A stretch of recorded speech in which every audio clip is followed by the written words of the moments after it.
자, 우리 또 이렇게 행복한 3일 저녁 기도회. 잠시만요. 제가 맨날 날짜를 자꾸 틀리네요. 자, 아니, 자, 날짜를 틀리고 제가 설교를 딱 봤는데 저희 집사람이 저를 뚫어질 기세로 쳐다보길래 무슨 일인가 했더니 제가 날짜를 틀렸었네요. 죄송합니다. 자, 2월 3일, 네, 3일 저녁 기도회. 네, 자, 우리 아들 하나, 제가 이제 화요일 저녁에는 이제 우리, 기본 교리를 가지고 함께 말씀을 나누고 있잖아요. 그 기본 교리 오늘은 네 번째 시간으로 우리의 아들 하나님에 대해서 함께 살펴보도록 하겠습니다. 자, 먼저, 교과가 아니죠. 우리 기본 교리에서 뭐라고 이야기하는지 함께 같이 보도록 하겠습니다. 제가 읽을 테니 한번 잘 눈으로 따라와 보시면 좋겠습니다. 영원하신 아들 하나님은 예수 그리스도 안에서 성육신하셨다. 그분을 통하여 만물이 창조되었으며 하나님의 품성이 계시되었고 인류의 구원이 성취되었으며 세상이 심판을 받는다. 영원토록 참 하나님이신 분이 참 인간 예수 그리스도가 되셨다. 그분은 성령으로 잉태되시고 동정녀 마리아에게서 탄생하셨다.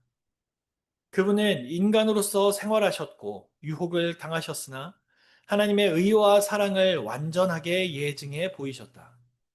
그분은 당신의 기적을 통해 하나님의 권능을 드러내셨으며 하나님이 약속하신 메시아이심을 증명하셨다. 그분은 우리의 죄를 위해 우리 대신 자발적으로 고난당하시고 십자가 위에서 죽으셨으며 죽은 자 가운데서 부활하시고 승천하사 우리를 위해 하늘 성소에서 봉사하신다. 그분은 당신의 백성을 최종적으로 구원하고 만물을 회복하고자 영광 중에 다시 오실 것이다. 아멘. 자, 방금 읽으신 요 내용만 우리가 잘 기억해도 요것만 이렇게 잘 이렇게 인지하고 있으셔도 우리가 누군가와 예수님에 대해서 이야기할 때 할 수 있는 모든 내용들이 다 담겨 있다고 보실 수 있습니다. 우리 교회가 이렇게 예수님에 대해서 받아들이고 있고요. 이 예수님에 대한 의견은 우리뿐만이 아니라 정통 기독교회라면 다 동일하게 받아들이고 있는 예수님에 대한 요약이라고 할 수가 있습니다. 자, 우리 혹시 여러분들 예측 이런 거 잘하십니까? 예측, 예견, 미래를 내다보거나 이제 나는 앞으로 세상이 이렇게 될 것 같아. 혹은 나는 앞으로 이런 일들이 있을 것 같아. 뭐 이렇게 예측하는 말을 우리가 할 수 있을 것 같은데요. 일단 저는 그런 예견이 잘 안 맞는 사람입니다. 예측하는 거나 생각하는 거나 아무튼 뭐 글쎄요. 뭐 지식도 부족할 거고 지혜도 부족하겠죠. 아무튼 제가 뭘 이렇게 멀리 내다보는 거를 잘 못하는 사람이에요. 근데 아마 다 마찬가지시겠지만 뭐 어떤 분은 이렇게 그런 거를 좀 관심 있으신 분들도 계실 거고 또 미래가 어떻게 될지 궁금한 분들도 많이 계실 텐데 예측, 전망 이런 거 사실 쉽지 않습니다. 그렇죠? 내가 앞으로 어떻게 될 거야 라는 예측이 잘 맞아떨어지기도 쉽지 않고 내 전망이 그대로 이루어질 거라고 장담할 수도 없습니다. 네. 뭐 세상 제가 TV에서 뭐 인터넷에서 미래 예측, 미래에 대한 전망 이걸 기사를 좀 검색을 해보면 뭐 이렇게 여러 가지 기사들이 나오고 내용이 좀 나오는데 그런 미래 전망에 대한 대부분 기사의 결론은 그럴지도 모른다 라거나 그렇게 될 수도 있다. 그렇게 될지도 모른다 정도? 그 정도이지 그걸 막 확실하게 말할 수 있는 곳은 많이 없더라고요. 그런데 만약 이런 예측이 아니라 더 나아가서 어떤 예언이 하나하나씩 완벽하게 성취가 된다면 어떨까요?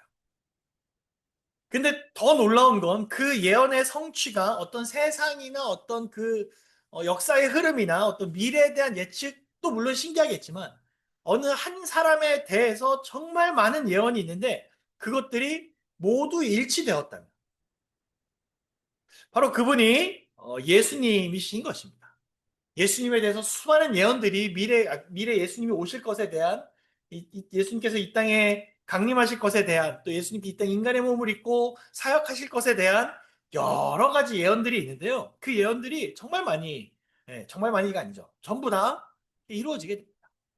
우리가 이 시간에 좀 하나씩 좀 살펴보게 될 텐데요. 첫 번째, 구주에 관한 예언들입니다.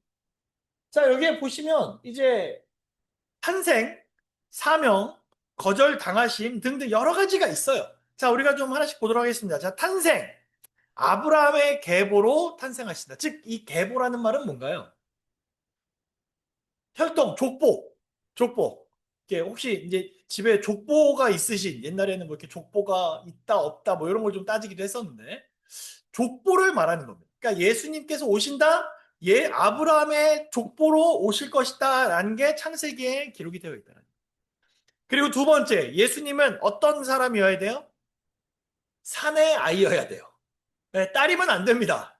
네, 아브라함의 계보는 아는데 딸이면 안 되고 사내 아이여야 해요. 그 다음에 또 누구의 자손이어야 돼요? 다윗의 자손이어야 돼요. 근데 전 한 가지 좀 신기했던 건 그 태어나는 그 장소였어요. 미가서 5장 2절을 우리가 좀 같이 한번 볼까요? 베들레헴 에브라다야 같이 읽어보겠습니다. 시작.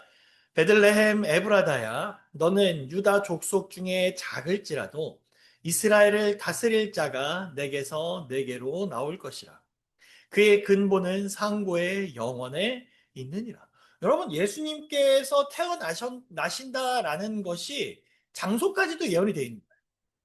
그리고 또 신기한 게 원래 예수님은 고향이 어디여야 돼요? 고향이 원래 어디여야 돼요? 원래 이 예수님의 엄마 아빠가 어디 출신입니까? 가나안이잖아요. 나사렛이잖아요. 근데 거기에서 탄생을 하시는 것이 아니라 어디에서 탄생하세요? 베들레헴으로 와서 이제 탄생하신. 그다음 또 어떻게 태어나셔야 돼요? 동정녀에게서 태어나셔야 돼요. 이것들이 이미 이제 구약에 쭉 예언이 되어 있고 오른쪽에 성취해 보시면 쭉 이렇게 성취에 대한 부분이 나와 있어요. 자, 이제 그럼 예수님께서 어떤 일을 하셔야 되는가? 여러분, 지금 이 세상에 엄청나게 많은 직업이 있는데 가끔 이제 목회자들끼리 만나면 그런 얘기합니다. 너는 만약에 목사가 안 됐으면 무슨 직업을 했을 것 같냐? 이런 얘기를 할 때가 있어요. 여러분 보시기에는 어떻습니까? 제가 목사를 안 했다면 어떤 일을 하면서 살았을까? 뭐 모르겠습니다. 뭐 범죄만 안 저지르면 되지 않을까 싶기는 한데 예수님께서 이 땅에 오셨어도 하실 수 있는 여러 가지가 있을 거 아니에요. 근데 그 중에서도 하셔야 될 일이 무엇인지까지도 성경에 기록이 되어 있는 거예요. 가난한 자에게 아름다운 소식을 전하셔야 되고요. 마음이 상한 자를 고치셔야 되고요. 포로된 자를 자유를 전해 주셔야 되고요. 갇힌 자에게 노임을 전파하셔야 되고요. 여호와의 은혜의 해를 전파하셔야 돼요. 그러니까 예수님께서 이 땅에 오셔서 뭐 장사를 하거나 혹은 뭐 예수님이 이 땅에 오셔서 뭐 무슨 군인이 되거나 혹은 뭐 이렇게 뭐 시장이 되거나 이런 일을 하려고 이 땅에 오시는 게 아니고 분명한 사명이 있다라는 것이 이미 성경에 예언이 되어 있고 예수님께서 오심으로 성취가 되었다라는 것입니다. 근데 뭐도 나와 있냐면 거절당하심도 나와 있어요. 거절당하심. 거절당하심은 뭘까요? 거절당하심. 이거 참 신기하지 않습니까? 아니, 예수님께서 이 땅에 오신다라는 건 뭐 오실 수 있어요. 아들로 태어날 수도 있겠죠. 진짜 운이 좋아서 베들레헴에서도 딱 맞게 태어났을 수도 있어요. 그런데 성경에 예언되어 있기를 뭐까지 예언되어 있냐면 좋은 거, 혹은 뭐 예수님에 대해서 우호적인 거, 긍정적인 거 이런 것만 예언되어 있는 것이 아니라 어떻게 될 것도 예언이 되어 있어요? 거절 당하실 것까지 예언이 되어 있다라는 거예요.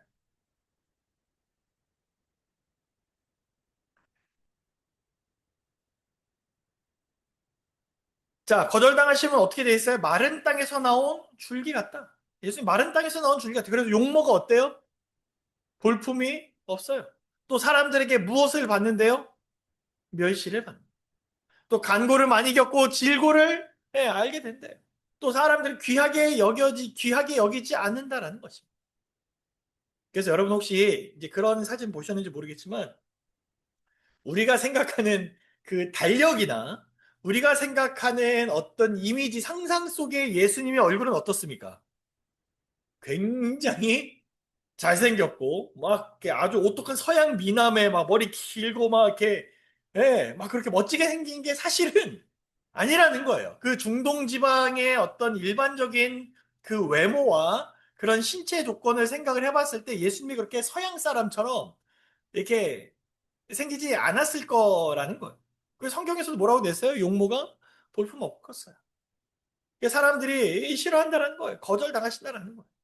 근데 거기서 끝나지 않습니다. 그냥 사람들이 뭐 용모가 어떻고 뭐 멸시라고 이런 개념이 아니라 뭐까지 예언되어 있어요? 고난 받으실 것까지 예언되어 있어요. 고난 받으실. 근데 저는 개인적으로 여기 여러 가지 제가 쭉 보겠습니다만 정말 신기했던 건 바로 첫 번째 은 30의 8리.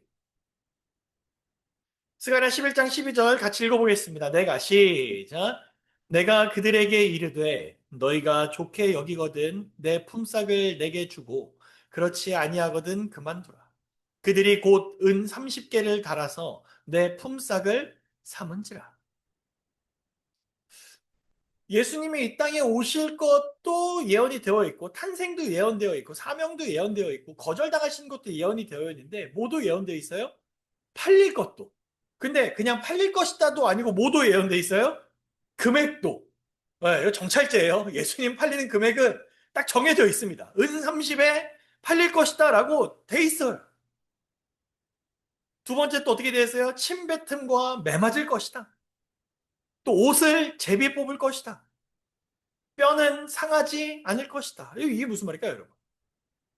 시편 34편 20절 이렇게 나와 있습니다. 그의 모든 뼈를 보호하시며 그 중에서 하나도 꺾이지 아니하도다. 여러분 기록에 따르면 십자가 형벌을 받는 많은 사람들 중에 뼈가 부러지거나 고문을 해서 뼈가 부러지거나 이렇게 되는 경우가 많이 있다고 합니다. 근데 예수님의 어떤 십자가에 달리신 모든 과정을 보면 그 안에서 뼈가 부러졌다 뭐 이런 기록이 아예 없어요. 그러니까 창에 찔리셨고 뭐 이렇게 손바닥에 이렇게 뭐 여기 구멍이 뚫리셨고 뭐 이런 내용들은 우리가 알 수 있을지 모르나 예수님의 뼈가 꺾이지 않았다는 그 창에 찔리심도 예언이 돼 있고요. 고난 당할 때 반항하지 않으신다는 것도 예언이 되어 있어요. 여러분 여기에 제가 찾은 건 전체가 아닙니다. 그냥 일부일 뿐이에요. 근데 여러분 잘 보세요. 이게 진짜 너무 참 놀라운 게 뭐냐면 지금까지 살펴봤던 것 중에서 우리가 예언을 바라볼 때 뭐라고 봐야 되냐면 하나라도 안 맞으면 안 돼요. 하나라도. 진짜 다 맞고 99개 딱 맞았는데 딸이야. 그럼 안 돼요. 99개 딱 맞았는데 어디 뭐 예루살렘에서 태어났어. 그럼 안 돼요. 네. 뭐 99개 다 맞았는데 은 35에 팔려서 그럼 안 돼요. 그럼 안 돼요.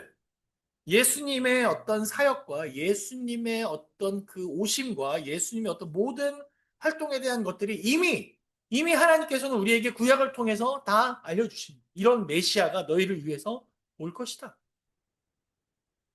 그래서 글리스 나초란 학자는 이렇게 이야기했습니다. 그러한 고대 예언이 가장 놀랍도록 정확하게 성취된 사례이다. 오직 하나님만이 당신의 아들의 오심을 그토록 정밀하게 예고하실 수 있다. 이것은 모든 합리주의적 설명을 배격한다. 누구만 그 모든 예언을 성취시킬 수 있어요? 하나님만. 네, 하나님만 성취시킬 수 있다는. 설명이 안 돼요. 여기서 합리적 설명을 배격한다? 이거는 무슨 말이냐면 내가 합리적으로 이거를 설명할 방법이 없어요. 어떻게 설명합니까? 그냥 예언이 되어 있고 그 예언이 성취가 되었다라고만 설명할 수 있지 예언이 이래서 성취된 거고 이렇기 때문에 이루어진 거고라고 설명할 수가 없다라는 거예요.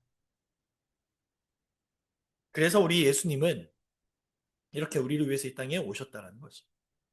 근데 제가 여기까지 이렇게 쭉 보면서 이따가도 함께 잠깐 이야기하겠지만 야 만약 나라면 어땠을까라는 생각을 좀 했었어요. 제가 이제 뭐 어디 이렇게 가게 되었어요. 어디에 뭐 모임에 가게 딱 됐는데 그 모임에 뭐가 정해져 있냐면 제가 몇 시에 올지 예, 와서 어떤 대우를 받을지 그리고 와서 내가 어떤 일을 할지가 딱 정해져 있다고 가정해 보겠습니다. 그런데 뭐도 정해져 있어요. 제가 그 모임에서 매 맞을 거, 그 모임에서 괴롭힘 당할 거, 제가 그 모임에서 죽게 될 거, 그 모임에서 찔리게 될 거, 이 모든 게 다 예언이 돼 있다면 선뜻 가고 싶을까요? 가기 싫을까요? 가기 싫겠죠. 예. 죽음까지 예언되어 있다라는 것은 뒤집어 말하면 죽음까지 예언되어 있음에도 불구하고 오실 수밖에 없는 거예요. 왜요? 우리를 구원하셔야 되니까.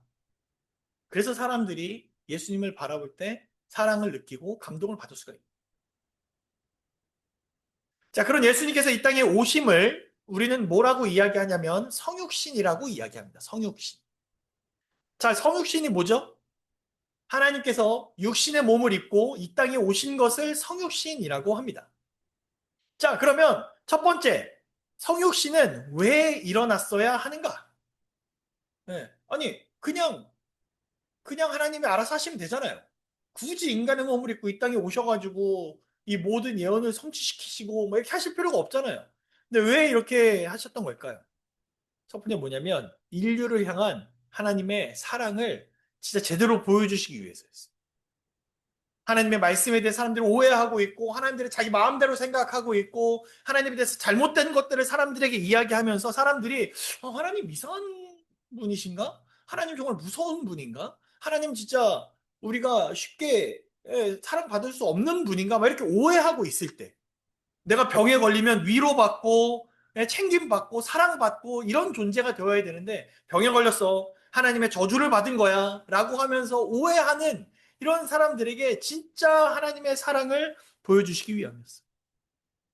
그래서 우리로 하여금 하나님께 돌아가게 하고요. 우리를 죄에서 구출하기 위해서 이 땅에 성육신이 있어야만 했던 것입니다. 세 번째 또 어디에서 승리하기 위함이에요? 선악의 대쟁투에서 승리하기 위해서. 자, 그러면 구속의 경륜은 무엇이 되었고 우리는 그분을 고대함. 이게 뭘까요? 구속의 경륜은 인류의 뭐가 되었어요? 소망이 되었어요. 예수님께서 이 땅에 오셨다라는 것은, 그냥 예수님이 오셔서 십자가에 달려 돌아가셨구나. 유명한 사람이구나가 아니라, 우리로 하여금 인류의 소망이 되신 거예요. 우리로 하여금 소망을 꿈꿀 수 있게 되고요. 우리가 예수님이 다시 오심을 고대할 수 있게 된 것입니다. 밑에 제가 읽겠습니다. 성육신은 신비이다. 성경은 하나님이 육신 속에 나타나신 것을 경건의 비밀이라고 부른다. 이제 부모님들, 제가 어릴 때, 젊을 때 많이 듣던 얘기 중에 하나가 뭐냐면 부모가 되면 하나님의 사랑을 조금이라도 이해할 수 있다라는. 근데 막상 돼보니까 아닌 것 같아요. 왜냐면 제가 너무 연약하니까. 예, 너무 연약하니까, 너무 이기심이 많으니까, 이게 너무 부족한 거예요. 그래서 우리는 나의 연약함과 나의 죄, 그리고 나의 어떤 부족함 때문에 하나님께서 인간의 몸을 입고 이 땅에 오셨다라는 그 사실을 100% 이해하는 것이 사실 불가능합니다. 우리는 그것을 완전히 100%다 그 섭리가 어떻게 되는지, 그 과정이 어떻게 되는지, 어떤 역사인지 우리가 다 이해할 수 없어요. 그래서 성경은 뭐라고 이야기하냐면 경건의 비밀이라고 이야기합니다. 그러나 그럼에도 불구하고 우리가 알 수 있는 건 뭐예요? 그 성육신을 통해서 하나님이 우리에게 사랑을 보여주셨고 우리에게 소망이 되셨다라는 사실은 우리가 쉽게 말하면 그 과정은 이해하지 못해도 돌아가는 그 현상 자체를 우리가 100% 이해는 못해도 그 하나님께서 우리에게 무엇을 알려주시는지는 제대로 알 수 있다는 그게 하나님의 사랑이자 우리에게 주신 인류의 소망인 것입니다. 그래서 우리가 간절히 바라기는 우리 교회를 다니면서 또 하나님을 믿으면서 이 예수님의 사역 또 예수님의 십자가 이런 것들이 그냥 많이 들은 이야기 혹은 우리가 그냥 익히 알고 있는 이야기 정도가 아니라 진짜 우리들에게 소망이 되는 메시지가 되면 정말 좋겠습니다.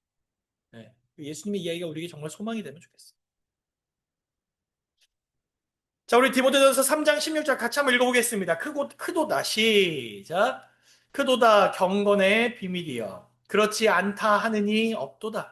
그는 육신으로 나타난 바 되시고 영으로 의롭다 하심을 받으시고 천사들에게 보이시고 만국에서 전파되시고 세상에서 믿음 바 되시고 영광 가운데서 올려지셨느니라.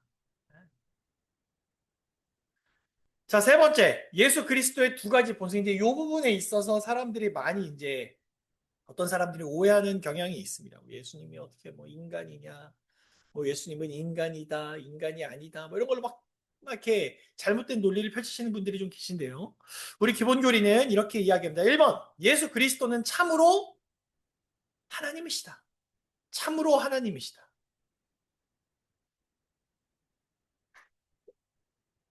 이 하나님이라는 것을 우리가 알 수 있는 것 중에 하나가 뭐냐면 예수님의 어떤 신적인 속성이에요.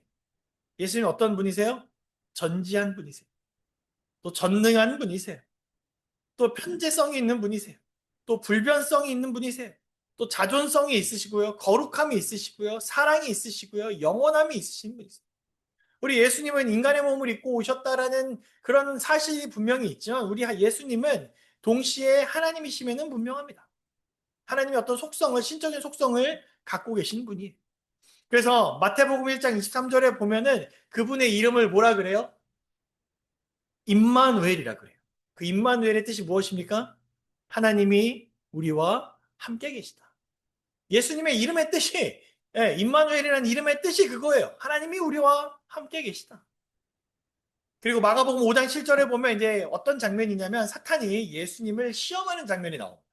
예, 그 시험하는 장면. 거기에서 사탄이 예수님을 뭐라고 불러요? 하나님의 아들이라고 부르는 거예요. 그리고 예수님은 또 어떤 분이십니까? 세 번째, 경배를 받으시는 분이세요. 하나님의 모든 천사에게 경배를 받으십니다. 네, 하나님의 모든 천사가 예수님을 경배하는 거예요. 그리고 또 사람들이 어떻게 합니까? 사람들이 경배한다는. 근데 이런 신성의 능력이 왜 필요할까요? 이 땅에서 사역하시면서 신성의 능력이라는 게 꼭 필요했을까요? 여기 우리는 이렇게 이야기합니다. 그리스도는 인간을 하나님과 화해시키셨다. 백성들이 하나님과 개인적인 관계를 발전시키기 위해서는 하나님의 품성을 완전하게 계시하는 일이 필요하였다. 그리스도는 하나님의 영광을 나타내심으로 이러한 필요성을 충족시키셨다. 지금 무슨 말이냐면 백성이 하나님과 정말 진짜 개인적인 관계가 되고 하나님을 제대로 알기 위해서는 누가 필요했냐면 예수님이 반드시 필요했어요. 예수님이 아니면 우리가 하나님에 대해서 제대로 알 수도 없고 하나님의 뜻을 오해한 채로 그대로 살아가게 되었을 것입니다.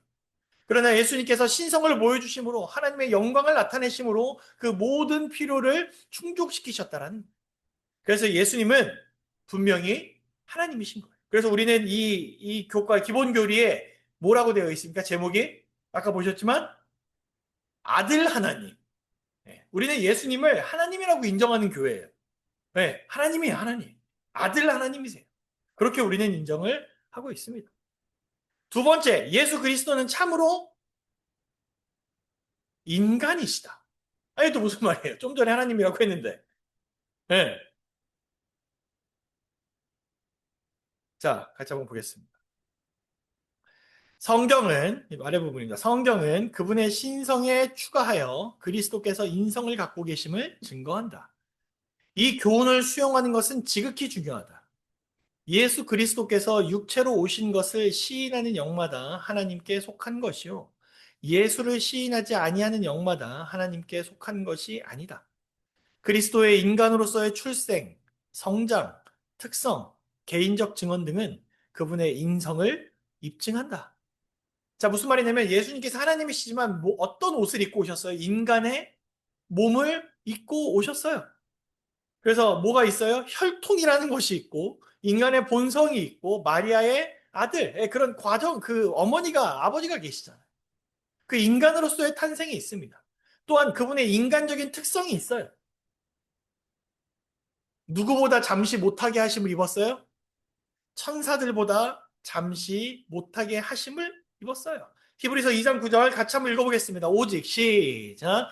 오직 우리가 천사들보다 잠시 동안 못하게 하심을 입은 자, 곧 죽음의 고난 받으심으로 말미암아 영광과 존귀로 관을 쓰신 예수를 보니 이를 행하심은 하나님의 은혜로 말미암아 모든 사람을 위하여 죽음을 맛보려 하심이라. 네, 천사들보다 잠시 동안 못하게 하심을 입은 자, 그게 누구예요? 아, 예수님이신 거예요. 그래서 우리는 이렇게 정리합니다. 그리스도는 참으로 인간이셨다. 이것은 그분의 사명의 일부였다. 범사의 그리스도는 그분의 동료 인간들과 같이 되셨다. 그분의 인간적 본성은 다른 인간들과 같은 심리적, 육체적 감수성을 갖고 계셨다. 배고픔, 목마름, 피곤함, 걱정 등 그분은 다른 사람을 위해 봉사하실 때 동정, 의로운 분노, 슬픔을 나타내셨다. 때때로 그분은 걱정과 슬픔을 느끼셨으며 울기까지 하셨다. 그분은 통곡과 눈물로 기도하셨으며 한 번은 피땀이 나도록 기도하셨다. 그분의 기도의 생애는 그분께서 하나님께 전적으로 의존하셨음을 나타낸다. 그러니까 우리 인간의 연약함을 갖고 계셨기 때문에 그 배고픔 혹은 뭐 목마른 그 피곤한 어떤 육체적인 그러한 것도 계셨고요. 그 분노에 대한 감정, 슬픔에 대한 감정, 그러한 것들 모든 것들을 갖고 계신 분이 우리 예수님이셨다라는 거예요. 그래서 얼마나 우리와 일치되셨는가? 이제 세 번째 보시면 시험을 겪으심이라고 되어 있어요. 여러분, 예수님이 어떻게 우리와 똑같이 시험 받을 수 있죠? 예수님은 하나님의 아들이신데 어떻게? 자, 여기 이렇게 나와 있습니다. 어떻게 그분은 모든 일에 우리와 같이 시험을 받으실 수 있었을까? 모든 일에 혹은 모든 점에라는 말씀은 그분께서 오늘날 우리가 당하는 똑같은 시험들을 만나셨다는 뜻이 아니다. 그분은 결코 퇴폐적인 텔레비전 프로그램이나 자동차의 제한 속도 위반 같은 시험을 당하지 않으셨다. 모든 시험 속에 깔려있는 기본적인 문제는 의지를 하나님께 굴복시키는가의 여부이다. 시험을 만날 때마다 예수님은 언제나 하나님께 충성을 다하셨다. 끊임없이 하나님의 능력을 의지함으로 그분은 인간이셨음에도 불구하고 가장 혹심한 시험도 성공적으로 저항하셨다. 시험을 이기심으로 그분은 인간의 연약성을 동정할 수 있는 자격을 갖추셨다. 우리가 시험을 이길 수 있는 길은 그분을 계속해서 의지하는 것이다. 오직 하나님은 미쁘사 너희가 감당치 못할 시험 당함을 허락지 아니하시고 시험 당할 즈음에 또한 피할 길을 내사 너희로 능히 감당하게 하시느니라. 자, 이게 무슨 말이냐면 쉽게 말하면 예수님은 지금 우리가 살아가는 시대처럼 자동차가 있는 것도 아니었고 뭐 컴퓨터가 있는 게 아니었어요. 그런 어떤 짜잘짜잘한 시험에 대해서 해당 말하는 것이 아니라 가장 중요한 시험. 사람이 그 하나님께 자신의 의지를 정말 온전히 굴복시킬 수 있는가? 내가 하나님께 의지를 굴복시킬 수 있는가의 여부를 예수님이 시험 받으셨던 거예요. 여러분, 우리는 사탄이 예수님께 시험한 것 중에 하나가 뭐예요? 돌이 떡이 되게 하라. 그게 우리한테 시험이 됩니까? 우리한테 시험이 안 돼요. 왜요? 우리는 돌을 떡으로 바꿀 수 있는 사람들이 아니에요. 그렇죠? 그러나 예수님은 그걸 하실 수 있었어요. 그럼에도 불구하고 예수님은 그걸 하지 않으셨습니다. 왜요? 그걸 함으로 내가 사단에게 내 의지를 굴복하는 것이 되는 것이지 내가 내 의지를 하나님께 굴복하는 것이 아니기 때문에 그러셨어요. 사단이 우리 앞에 아무리 나타나고 야 돌이 떡이 되게 해봐 그거는 그냥 시끄러운 소리일 뿐이지 아무런 유혹이 안 된다니까요. 그러나 예수님은 우리가 생각하는 그런 자잘한 시험이 아닌 정말 더 큰 시험, 내 모든 것을 하나님께 의지할 수 있는가에 대한 시험을 예수님께서 받으셨다는, 그게 시험이 된 이유는 예수님께서 무엇을 입고 오셨으니까? 인간의 몸을 입고 이 땅에 오셨기 때문에 그것을 시험을 받으시고 그 시험을 이겨내신 것입니다. 그래서 그 부분에 있어서 우리에게 무엇이 되세요? 이제 본이 되시는 것. 그게 아니면 솔직히 본이 되실 수 없습니다. 하나님이 사탄의 시험을 그냥 말로 자 저리 가 하면 되는 것을 우리가 어떻게 그게 모본이 되겠어요. 그렇죠? 근데 그게 아니라니까. 예수님께서는 철저하게 자신의 의지를 굴복하는 것이고 또 하나 중요한 건 여러분 나중에 저희가 함께 살펴볼 기회가 있겠지만 예수님께서 이 사탄의 시험을 이기실 때 뭘로서만 이겨내셨는지 아십니까? 기록되었으되. 네, 기록되었으되. 예수님은 다 말씀을 인용하셨어요. 왜죠? 왜 말씀을 다 인용하셨죠? 그냥 물러가라 하면 되실 텐데 예수님은 사탄에게 물러가라 하실 수 있으셨지만 우리는 그런 능력이 없어요. 우리가 시험을 이기려면 예수님의 모본을 따라야 됩니다. 근데 그 예수님께서 시험을 이기실 때 무엇으로 이기셨어요? 기록되었으되 말씀으로 이기셨어요. 이는 우리에게 분명한 모본을 보여주신 거예요. 우리도 시험을 당할 때 우리가 그 시험을 무엇으로 이겨낼 수 있습니까? 말씀으로 이겨낼 수 있다라는 거예요. 그래서 우리와 똑같이 시험을 받으신 것입니다. 왜 이런 인간의 본성을 취하셔야 되는가? 인류를 위한 대제사장이 되기 위해서입니다. 또한 가장 타락한 인간까지도 구원하시기 위하여 이 땅에 오신 거예요. 이 땅에 오셔서 정말 정말 죄악에 빠진 사람들, 정말 죄된 사람들까지 다 만나시면서 그들에게 복음을 전하시는 것입니다. 그래서 그분들도 구원하는 거예요. 세 번째, 당신의 생명을 세상의 죄를 위해 주시기 위하여. 또 마지막으로 무엇이 되시기 위하여? 우리의 모본이 되시기 위하여. 그래서 여러분 간절히 바라기는 그 예수님의 어떤 삶과 그 예수님의 어떤 일대기, 제가 이제 지금 하고 있는 어떤 설교 제목들이 좀 끝나면 그 다음에는 이제 예수님의 그 인생 여정에 따라서 쭉 살펴볼 설교를 좀 이렇게 준비를 하려고 하는데요. 우리가 그 예수님의 일대기를 쭉 함께 살펴보면서 그 안에 있는 수많은 어떤 감동적인 기별들과 그런 이야기들, 우리에게 모본이 되어주신 그런 모습들을 그냥 단순히 이야기가 아니라 진짜 우리들의 마음에 새겨지는 귀한 그런 본이 되길 간절히 바랍니다. 예수님께서 우리 뭐 때문에 오셨다고요? 모본이 되시기 위해서. 그분이 말씀으로 시험도 이기셨어요. 우리도 말씀에 집중해야 되는 것입니다. 그분이 기도로서 하나님과 교통하셨어요. 그럼 우리도 하나님과 기도로서 교통하는 거예요. 우리 아마 부족함이 있습니까? 내 마음에 사랑이 없는 것 같고 내 마음에 악이 가득한 것 같고 그럴 때 우리는 정말 예수님께서 보여주셨던 것처럼 그렇게 하나님께 간구할 수 있는 사람들임을 여러분 꼭 기억하게 되시길 간절히 바랍니다.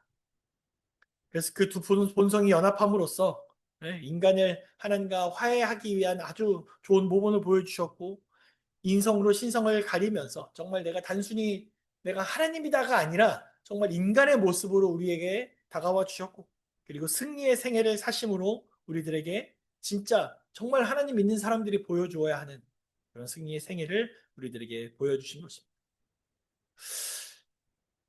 사실 뭐 우리가 예수님에 대해서 잘못 믿는 것도 아니고 우리가 뭐 재림 예수가 이 땅에 이미 있다고 말하는 사람들도 아니고 우리는 이미 저뿐만이 아니라 우리 모든 성도님들은 예수님을 정말 많이 사랑하시는 분들일 것이고 정말 예수님의 뜻을 잘 따르고자 애쓰고 기도하시는 분이실 거라고 분명 믿습니다.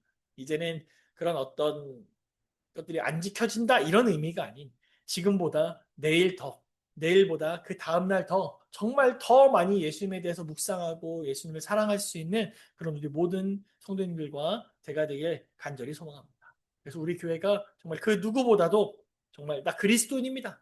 여러분 그리스도인이라는 말이 무슨 뜻인지 아세요? 이게 사실은 오늘날로 따지면 예수쟁이라는 말입니다.